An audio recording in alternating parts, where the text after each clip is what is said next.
Hello, everyone. Welcome to the Football Diary podcast. Mike can't be with us for this recording, so he's handed over the honour of hosting to me. And I am today joined by Dave. How's it going?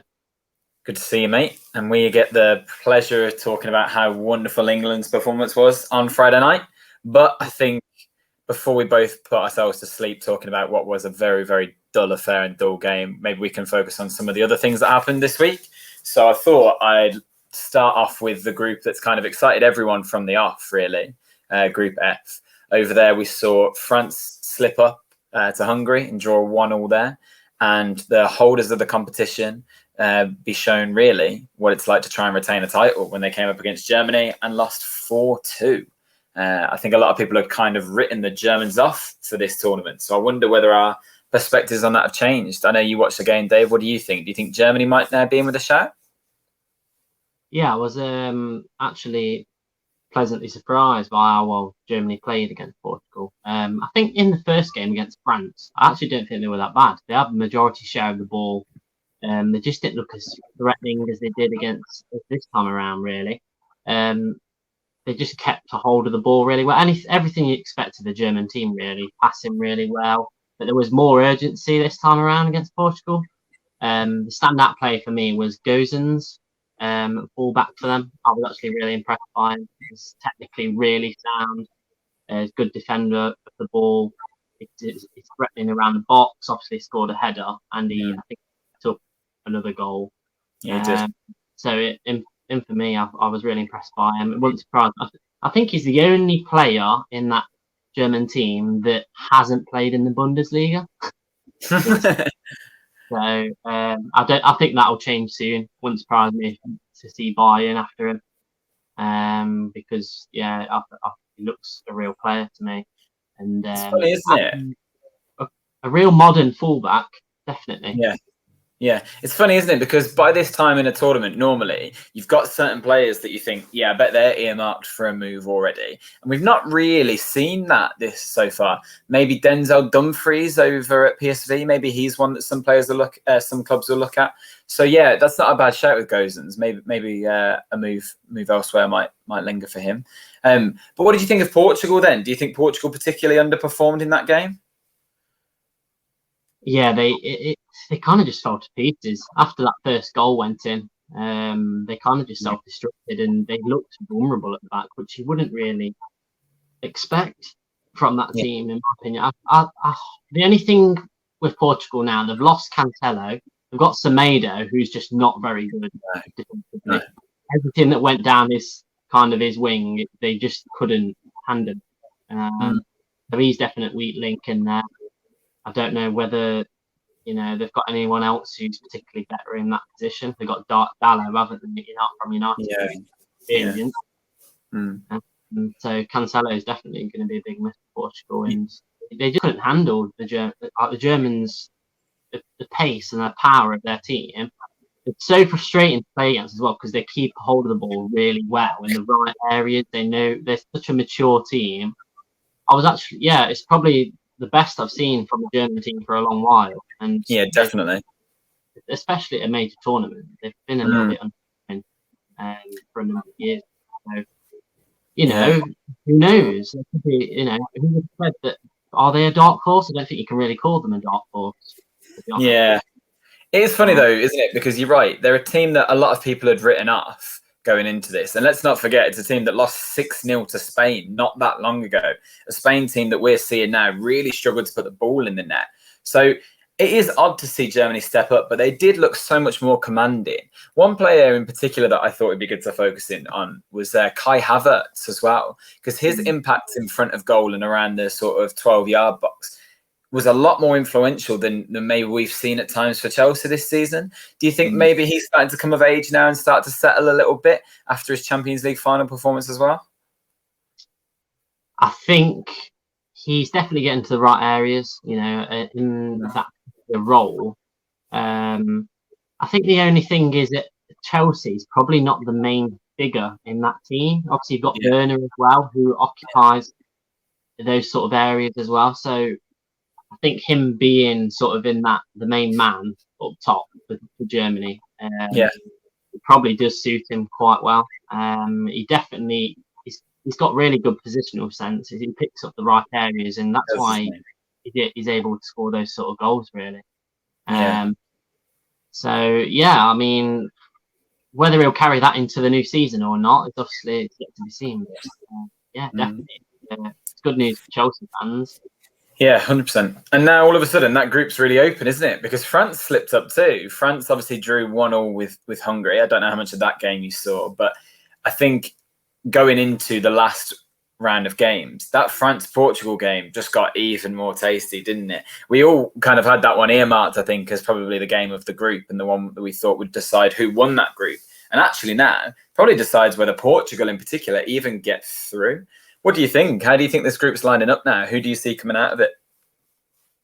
Yeah, normally you'd say points on the board, like Portugal playing Hungary that first game, you thought that would give them a bit of momentum, but now it's almost they're in a bit of a vulnerable position that they've got potentially, the hardest game last and the pressure's on. So Germany have actually, done all right out of it in the end. They've managed to beat one of the two big teams, and now they're going into the last game against Hungary. If they draw or win, then they're effectively through. So it's definitely going to be an interesting one. France have not been particularly overly impressed with. Obviously, they've got quality all over the pitch. So that's the thing.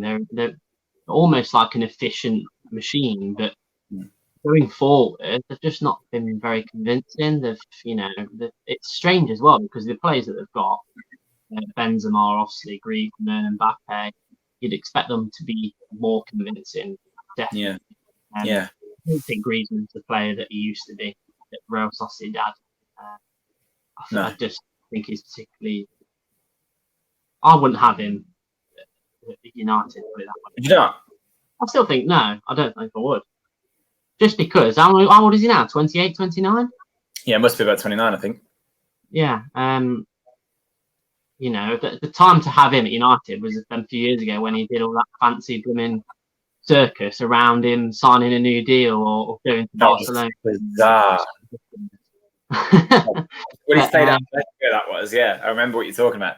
Bizarre sort of thing. I actually think Griezmann brings a lot to that front side, and I think that bringing Benzema in has oddly disrupted what he is capable of in that team. All of a sudden, you see Griezmann dropping a lot deeper.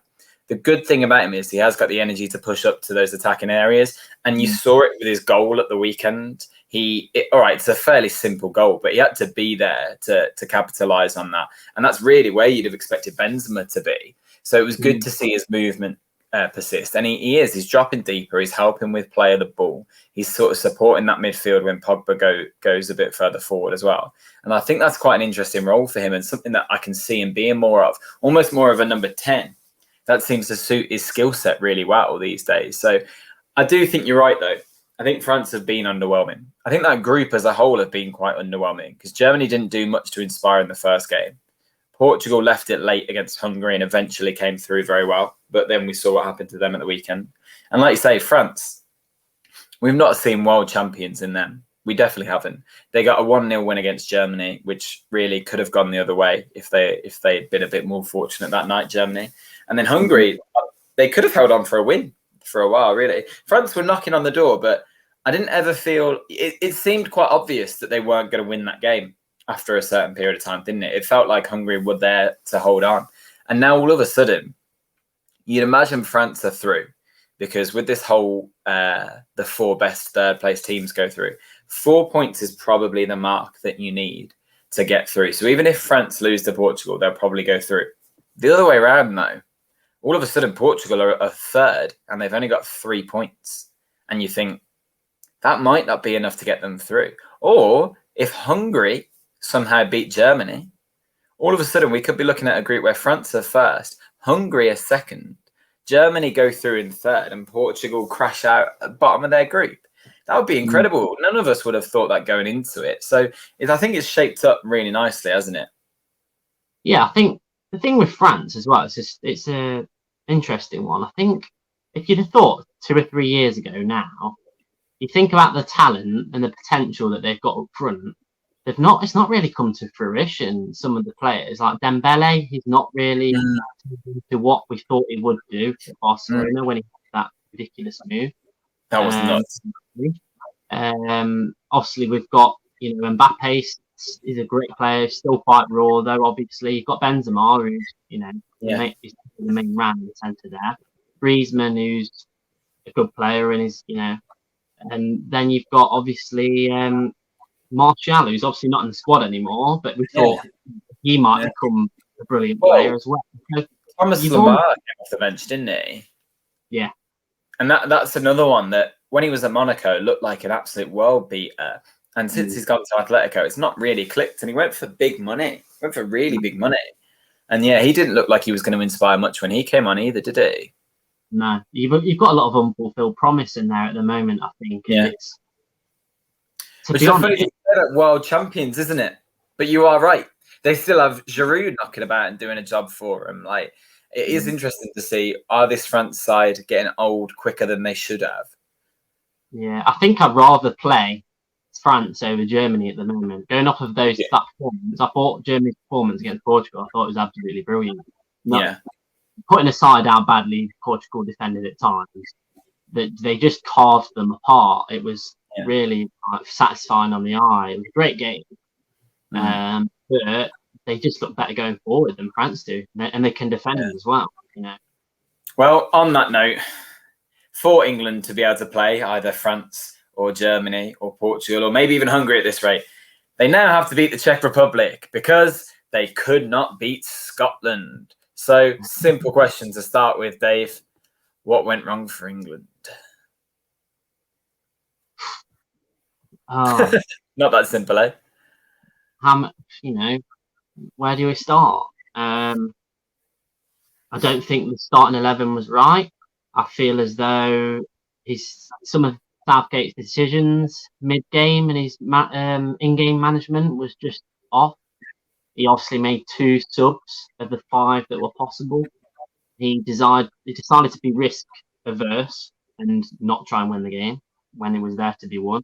He decided to play 2 defensive midfielders against Scotland, who it's not full of great players like we have in our team. All due respect to Scotland, obviously, they're a lot better team than they were a few years ago. But I just feel like it was a missed opportunity, and it was a missed opportunity to put the group to bed, win that game, and we could have literally just experimented in this next game. Yeah. You're not wrong. And I think the thing that really frustrated me was it just felt like same old England, didn't it? We've got a new crop of players, a different manager since the last Euros. But yet again, we come up against, and again, like you say, respect to Scotland, but a lesser side on paper. They put a low defensive line in, a deep defensive line, and we just can't break them down. And that, to me, is so frustrating when you think that this is probably the most creative England side we've had in years. I can't remember looking at a team and going, wow, the attacking talent there isn't just they can score a lot of goals, it's that they create a lot of chances. And they were just anonymous.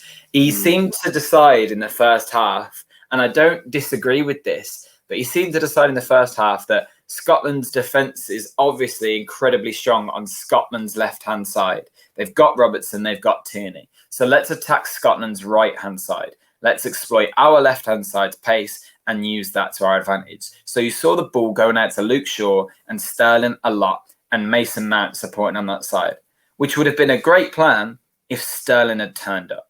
And he performed horribly, I thought. I did not think he had a good game. And Phil Foden was left isolated on the right-hand side, kept trying to come inside to find the ball. And we were completely wasting an opportunity there to have a more creative player there. And I hate to just be a broken record and an obvious Villa fan, but had Grealish started that game, I do wonder whether things would have been different. Then in the second half, they decided to bring Grealish on for Foden. Bizarre. Foden looked the most lively of all of our players. He looked like the one who was going to create something. And instead, you take off your right winger to bring Grealish onto the left. And then what happens? They follow Sterling. And all of a sudden, they start playing everything in the second half down the right-hand side, where Sterling's attacking Tierney and Robertson. Tierney had him in his back pocket the entire game. was not worried about him. Grealish probably touched the ball about 5 times, probably got 4 free kicks from that. But people saying, well, they were saying Grealish needed to come on and he didn't do anything when he did. Well, he didn't get any service. All of a sudden, Southgate thought, right, follow Sterling. Why he played the 90 minutes, I have no idea. I think he got his selection completely wrong. You knew Scotland were going to play a deep line. You knew they were. And you knew that the thing that they were going to rely on was the energy they have in midfield. I've seen enough of John McGinn this season to know that you need to have someone with energy to play against him because he will run around all game. He will hound you. And yet Bellingham never featured. Bellingham to me was the most obvious substitution. I forgot Declan Rice was on the pitch. Calvin Phillips had a much quieter game than he had in the first game, yet they both played 90 minutes. How? In a game that you're trying to get a win in, how do both of those players play? I mean, if you're Southgate, Dave, where did he go wrong with his changes? What would you have introduced instead? Well, he did the same thing again with Rashford, put him straight down the middle. Yeah, makes absolute no sense. If you bring in Rashford on, he should come in onto the left because he can't play on the right. And he's not an out-and-out striker. He's not going to finish those sort of goals, that you need a clinical striker in those positions to be. And if you want a chance to force somebody, it's going to be Harry Kane. And, do you want it to fall to anyone else on that front line? Because none of them are particularly clinical. Maybe Foden, probably the second most technically, gifted player. Yeah.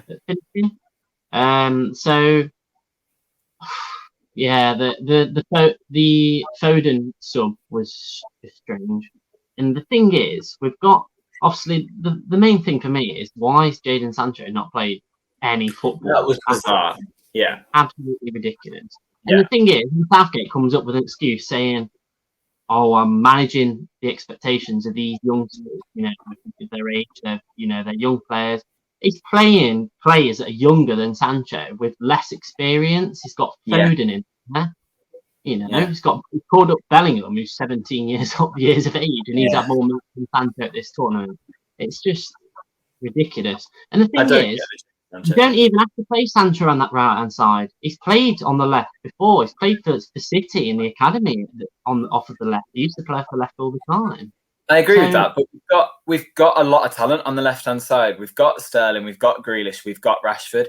The right-hand side is the one area that none of our players naturally fly to. Even Foden isn't naturally a right winger. The only right winger we really have in the squad is Sancho.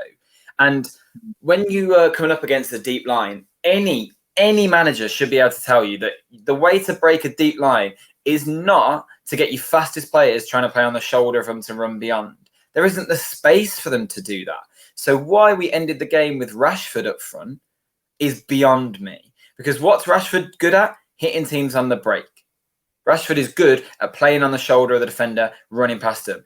If Scotland are defending as strongly as they are as a unit and putting 5-8 men behind the ball, why is Rashford your centre forward at that point?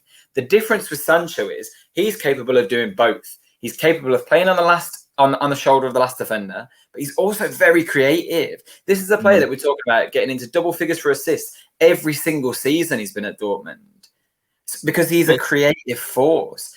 And he sat on the bench the entire game. Sterling played 9 minutes. The thing that he's done is moved Sterling from a position that he's used to playing in on the left and moved him onto the right, which you don't really see him doing much at all. No. Man City, just to accommodate Jack Grealish, who he clearly doesn't favour for some reason. So move Grealish onto the left. And the thing is, by that point, that Grealish came on, Scotland was sitting deeper and deeper and deeper. Yeah. And we just didn't have the spaces in behind for him to operate. It was, they had every man behind the ball by that point. You start him in the game when there's more spaces for him to operate in behind. You're right, it could have been different. But the thing that really frustrated me with that is Grealish in particular is very good at occupying defenders and creating space for other players. And at Villa, you see that work all the time. But no one ran into that space. We didn't have a number 10. Mason Mount really should have absolutely thrived off Grealish coming on. Because anytime Grealish got the ball, you saw 2-3 Scotland defenders come to him straight away. Well, that must leave space somewhere. Why is that I thought, Shaw I not thought getting more it could have there? been the game. It could have been the game where we could have given Mount a rest and played Grealish instead of him, because we've got them two holding midfielders. Yeah, I agree. He could have operated. He could have operated deeper, and obviously we could have played Sterling and we could have played Foden either side of Kane. And I'm just surprised that he's not tried something different. And he might do. You never know. He might do tomorrow night. We might see something completely different. It bothers me. Yeah.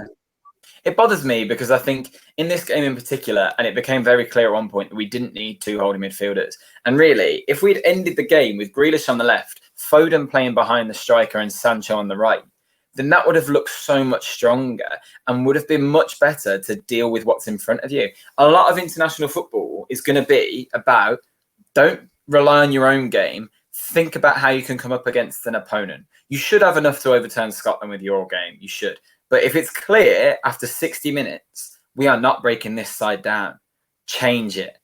Find a way. You've got 26 men in that squad and we've got so many options. There was clearly room to manoeuvre there. Also, worth touching on. I mean, I'll ask you first, and then because otherwise I'll go on a big rant about it. What did you think of Kane's performance? Lack of energy. Yeah. You'd say match fitness, really. He just didn't injured. It didn't look right. Yeah, I thought exactly the same thing. He looked injured. The thing is that we just didn't look prepared for the game at all. They looked more up for it. They wanted it more. The hunger was obviously there, with the Scotland players, and they looked the more likely team to go on and win the game. But where does that sort of match preparation come from? Surely it's got to come from the coach and the manager. And if he's not playing the team right games, then that's why the team has this sort of energy. And the thing is, there looks like some of the players just didn't really know what they were doing. Like the fullbacks, it looked almost like they were on shackles and they didn't know whether they were allowed to go forward or back. I think Luke Shaw got into that final third. You normally see him for United 8 or 9 times get into the touch. Yeah. It was one time when he tried that shot for the outside of his left foot and it obviously went wide. That was the only time I can actually remember him. Yeah. Kind of getting in their area. I don't even think Reece James did either. I can't remember him. He didn't.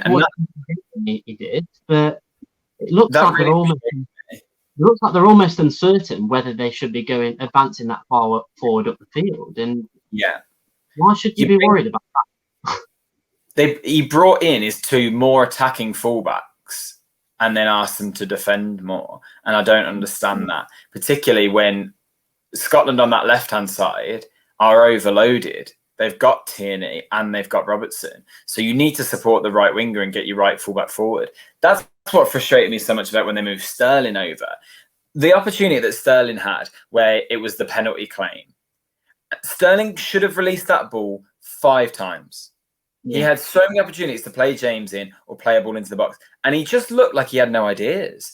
And that's what Sterling's looked like for a while now. He doesn't lack the ability. He just lacks the thought process. And it was obvious. I could have told you what he was going to do. He telegraphed it. He didn't want to pass the ball. He wanted to try and find his way into the box. And you knew he was going to go down at some point. And that's why he didn't get the penalty. There was contact there.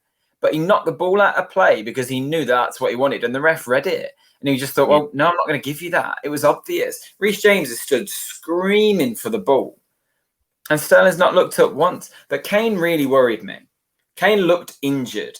He looked so slow. I know Kane is not known for his pace necessarily, but he didn't look right at all. And that worried me. And the other thing that really bothers me about Kane, and I know you'll appreciate this because you had it for years as a United fan, let alone with England.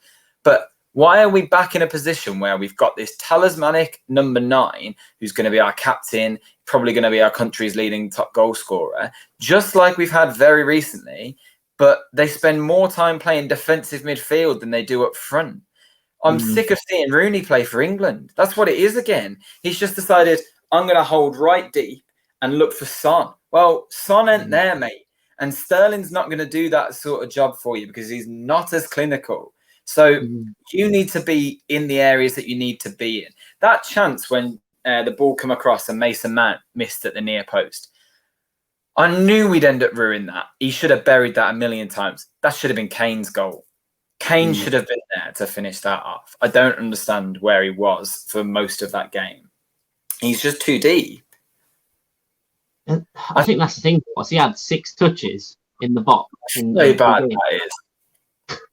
This is the top scorer at the World Cup. This is the player who's just won the Golden Boot in the Premier League. He's a fantastic number 9. And I understand he's added creativity to his game. But in this system, that does not work. He has to be the focal point of the attack. Because Sterling, like you said, Sterling's not clinical. Foden is probably marginally more clinical than the rest of them. But it's not a great bunch there. And if Kane is looking leggy and you've got a deep line, then bring Calvert-Lewin on. Why did he not come on? Why was it Rashford? Rashford said himself he's been injured all season. He wasn't going to do anything in that game. It really frustrated me, the changes he made. I would have brought Bellingham on. I'd have brought Sancho on. I'd have brought Grealish on at half-time. And I probably would have brought Calvert-Lewin on. I think you could have changed. You can make 5 subs. If your attacking line isn't working, change the whole thing. I know it sounds mad, but that's what I would have done. 100%. Yeah, it's kind of like, it's a bit deja vu, really, how it is watching United sometimes. That's not what you meant. It just feels like that he's so scared to make a change, at the cost of potentially losing the game. At the end of the day, that's football. We see some of the greatest managers in the world make risks to affect games, and it doesn't always go your way. But if that's what it is at the end of the day. It can either go your way or not. And if you it was crying out. Like I was mentioning it to the other week, obviously on this podcast. I was saying Southgate hasn't got the excuse now that he's not got options on the bench like he had 2 years ago. He had Loftus-Cheek, and among others, because he didn't have strength in depth, and now he's got all this vast quality. And I think the one that you mentioned there, where it looked like we were getting a bit leggy and we were lacking some energy, you've got Jude Bellingham on the bench. Yeah, absolutely brilliant. In midfield, we were getting overrun constantly. And although we held possession well, they were just prepared to deal with it. I didn't realise Declan Rice was on the pitch for a really long time. And it became clear at one point that Scotland weren't going to be attacking us constantly. So that's your opportunity to take one of the defensive midfielders off and bring someone on with a bit of energy. Bellingham was sat there. He was ready. And he came on against Croatia. He broke play up really well. He was lively. He got himself about. Let him do that job again. I don't mind him not starting games necessarily, but bring him in. I mean, I wouldn't have done that. First and foremost, I would have left Foden on and put him at number 10 and moved Mount back into midfield. I think that's a better option. 2 holding midfielders was bizarre. But I think one glaring thing you can say about Kane, obviously we're speaking about his creativity this season. I think he's had something like 13 assists, was it, in the league? He's not had any sort of interplay really with that, with those 2 wide men. It's just, it's very evident that it doesn't look quite right. And the thing is, are we trying to play him into form? Are we trying to play like somebody who's not fit into form? I was going to say, I don't think it's form. I think it's fitness. I think he just looked really unfit. There was one point where we broke on a counter attack, and it was Kane that was carrying the ball, and you just thought, release that as quick as you can, because you are not the person we want running at this defence right now. We've got a good opportunity here with some fast players, but he honestly looked like he was running through treacle. He was so slow. And I know Kane is not a prolifically fast striker. Instead, he's someone who relies a lot on his finishing, but he's not slow. Not like I saw him the other day. I thought it was really shocking. But credit where credit's due. What did you make of Scotland's performance? Were there any players in that team that particularly stood out?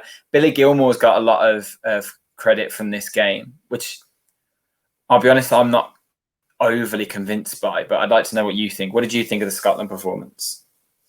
I think he struggled at first. It looked like there was one particular instance in the game at the very beginning. I think it's when Mount let the ball run into his feet, literally just manhandled him, turned him. It was like, Mount's not even a particularly big player, but it just looked like man versus. It did. I think he struggled. That's what I thought. I think he struggled for the Everyone talks about how good he's. Yeah, he did. but He did. I think I wasn't blown away. I think it was more England just really poor and letting Scotland into the game. You know, they kind of, it looked almost like England were happy to, you know, just cruise. It was like cruising through, and you were almost waiting as a fan for us to turn up and do something. It was just a bizarre. I do really like Billy Gilmour. He's not your typical kind of Scottish player. He's good on the ball. He can play. You know, he knows when to release the ball to get players into get players involved. So he's got a bright future. I don't think he was as great as people say, and that's another thing. I don't think he was as great against Croatia as people are making out as they were, and it's something we all shared with England against Croatia.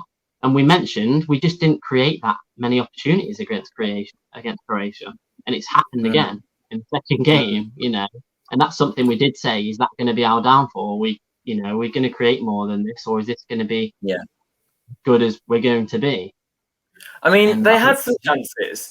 They did have some chances, England. Obviously, John Stones hit the post with a header that I think he did well to get on the end of by the time that he jumped, because it was slightly behind him. But I think he timed it slightly wrong and probably should have done better on reflection. But if that goes in, it's a different story. Obviously, Mount had that chance at the near post that I really think he should have buried. They had that scramble in the box towards the end with Declan Rice. Perhaps Sterling should have had a penalty. But Scotland had their chances too. Pickford made a really good save at one point. Reece James cleared one off the line. So I think it was very even in many ways. I don't think a draw was an unfair result at all. I just think that, like you said at the start, I think Scotland wanted it more. McGinn and their midfield as a whole seemed way more fired up than ours. Like I said, you barely noticed we had Phillips and Rice on the pitch. I thought Gilmour actually in the first half was quite poor. Like you said, Mount had him in his pocket. Mount knew exactly how to play against him, and he looked like he really struggled to get to the pace of the game. In the second half, he stepped up a lot, played a lot better, controlled the ball a lot better, but then came off after 20, 25 minutes, didn't he? And I don't think he played much either. So I don't really know why he's got quite as much praise as he has, I'll be honest, but maybe I'm being a bit harsh. I forgot Robertson was playing. I don't know about you, but I still couldn't tell you what position Robertson played in that game, because I thought Tierney was fantastic. I thought Tierney had a really, really good game. And I think, really, other than that, the only player that was worth mentioning was probably Pickford. Yeah, he did. He dealt well with set pieces, claimed. He did. Most things that came into our box, and unusually looked quite assured, where he normally actually struggles in those areas. I think you've got to say it was just energy all over. I was going to say that Scotland just got forward a lot better, especially in those wide areas. They actually, attacked quite well from those wide areas, and you didn't really see anything from England. I don't think you can just say, oh, well, Scotland played 3 at the back and 2 wing backs. They were set up more defensively. No, we just didn't. They passed the ball better. It was quicker. There was more urgency. And that's everything that England lacked. Definitely. It's sad, isn't it, when you ask the players after the game and the first thing they say is we lacked intensity. Well, why? If you can't get fired up for an England-Scotland game at Wembley in a major competition, that worries me. What's Southgate doing there? Are this group too relaxed? Did this group enjoy being with England too much? That's something that maybe comes into question now. And I think it's really frustrating, because this was an opportunity. I mean, unless Southgate genuinely is trying to play for second, and he goes out for a draw tomorrow so we get an easier run like we had in the World Cup, I can't see why you don't go and bury this game. The thing that bothers me is a lot of people have been saying, well, Scotland, they've played really good football, but they haven't scored a goal yet, and they don't look like they're going to score much, and that's going to be their downfall. England have only scored 1 more goal. We've not done much in front of goal, you're right. Created a couple of chances, but that's not enough. I know Portugal obviously won it last time with 3 draws in the group stage, and they managed to get through and win the whole thing. But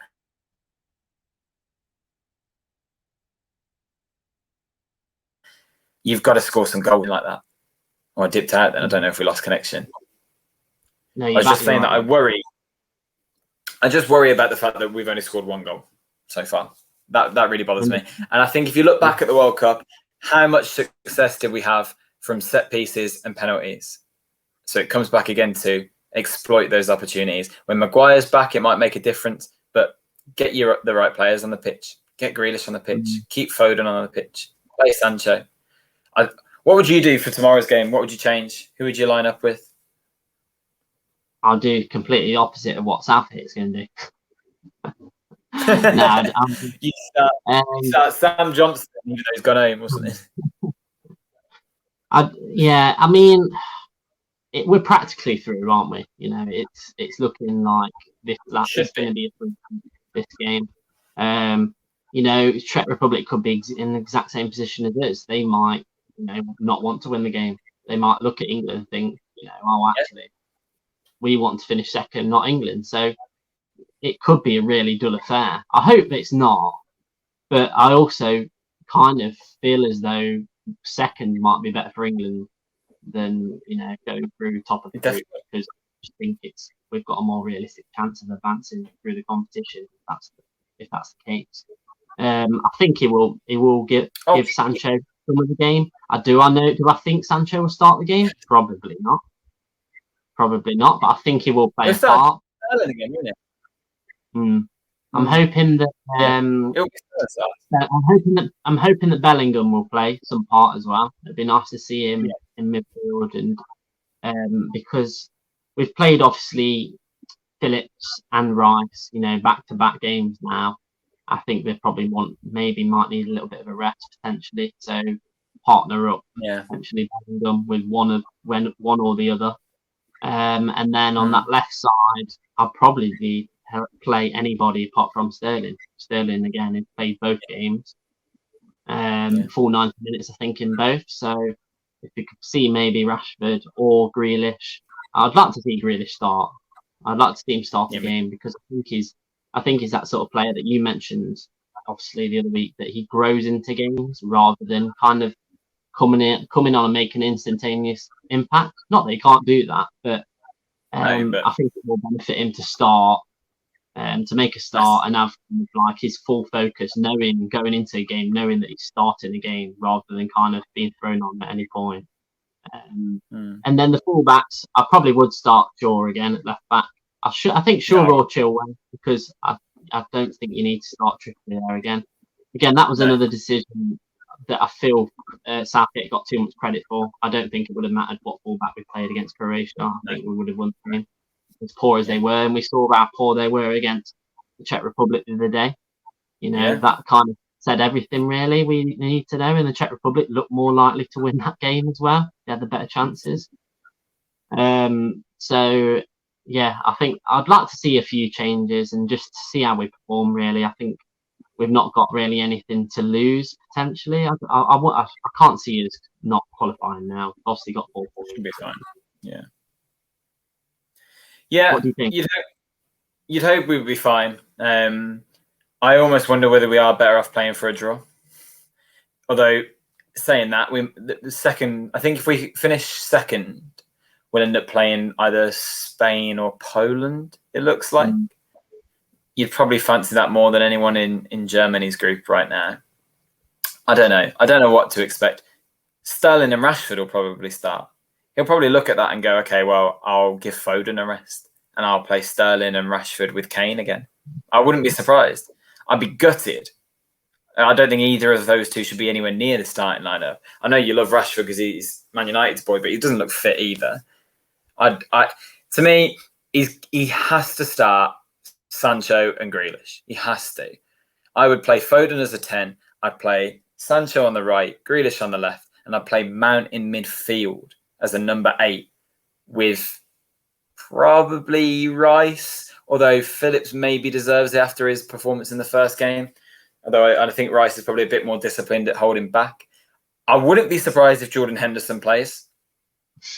I think he'll probably bring Jordan Henderson back in, and he'll probably bring Maguire back in. I'm not necessarily mad at that because obviously Maguire is one of England's better defenders, but I think Mings and Stones have actually done really well together. The Croatia game was the first time those two have started a game together, and they've kept 2 clean sheets. I think Mings has now got, 12 England caps and 9 clean sheets. So a lot of people were worried about Mings and does he have a mistake in him in this? But results are proven all right. Look, this group, yeah, we haven't done very well. The one thing we have done well is defend. And that's really encouraging. At least we've got that solid basis. That got Portugal through a whole tournament a few years ago. I don't think for a second that England's defence is good enough to win the tournament for us. We were saying at the start of the tournament the very opposite. It was probably our weakest spot. I don't think any of us foresaw the fact that Kane was going to have such a slow start to the tournament. I'd be tempted to give him a rest and play Calvert-Lewin. Yeah. I don't think Southgate will, but he did not look fit to me. He's already said Kane's a psychological thing that people are saying.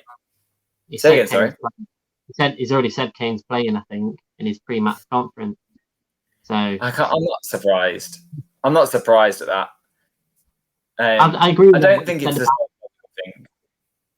No, I agree there what you said about the defence, though. I think one thing that Mings does offer as well, he's got that pace to recover. Yeah. Which we have seen a few times in the last couple of games. And it's something that Maguire or Stones don't really have. So he does offer us that. And if we kind of do want to play a more attacking midfielder rather than two sitting midfielders, it definitely helps. So, yeah, definitely. I think if Maguire comes back in, Kyle Walker will come back in as well to cover for that. I think that Kyle Walker's recovery pace is what they'll rely on there.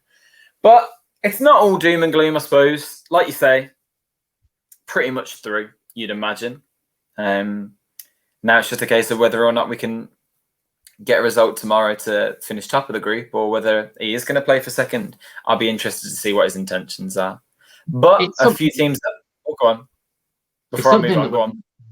I think in terms of the players that we've got now and the players that are, coming through the ranks at England, all the young players and how good a prospects these players are, it's now sink or swim, and it's about having the right coach, the right manager to bring that out of these players. And have we got a potentially world-class player to manage some of these potentially world-class players? I don't think we have. I think that's similar to how it is, at some clubs around the world. Obviously, me being a Man United fan, I feel like that with Solskjaer sometimes. But I do feel as though it will be looked at, definitely coming up to the World Cup next year, seeing how we perform now through the end of forward, see how far we get in this competition. And I think Solskjaer's safe for a while. I just hope there's not a more of a kind of as being sentimental. He's an English young manager. We can, he'll grow and develop as a manager as we play games. No, it shouldn't be like that. At the end of the day, you have a major tournament every 2 years, and even for qualification games, you just end up playing fodder, don't we? Let's be honest. You don't play any sort of. But you have to remember. You have to remember the gap between this tournament and the next one is even shorter. So changing things would be very tough. I think Southgate will get the next World Cup regardless of what happens here. We're going to get out of the group. So I think Southgate keeps going for a while. But we're not the only team that we're talking about trying to get out of the group. Well done to Wales, who qualified yesterday despite losing 1-0 to Italy, who maintain a 100% record with 3 clean sheets in the group as well. So if only someone had touted them to win the whole tournament earlier, Dave? And I was impressed with them again. Obviously, did they make 8 changes? Was it? Yeah, I think that shows the depth, doesn't it? I think the one thing that's clear is everything operates through Verratti in that team. He's the main man in that when team. He's there, yeah. Yeah, 100%. Well, he missed the first 2 games and they won 3-0 in both. Yeah, obviously we've had a few other impressive performers as well in midfield. I can't think of his name now. I'm thinking of, don't you? Midfielder who's either Morello or Locatelli, I imagine. Locatelli, that's it. I think I've been really impressed with him, and he's a bit of a strange one actually. He was at Milan, wasn't he? A couple of years ago. Yeah, and he was a really promising player. Obviously, they let him go, and he's kind of putting these performances together. I think I think he's always been somebody who's, been capable of, performing like this. I think we were just kind of waiting for it to happen. And now he's been touted out to kind of Europeans, bigger teams. Obviously, Liverpool have been linked with him. I think Juventus, I think he's been potentially looking at going there. Wouldn't surprise me. So, yeah, it's really interesting. The only thing I would say about Italy is they've just not been clinical in particularly the one against Wales. Obviously, you can't say that for Austin. Was it the 1-3-0 in the second game, wasn't it? Belotti, Belotti wasn't particularly very good against Wales. No, he didn't have a good game, did he? He could have potentially had a couple of moments where he could have grabbed a goal, but he just didn't look threatening, really. Yeah.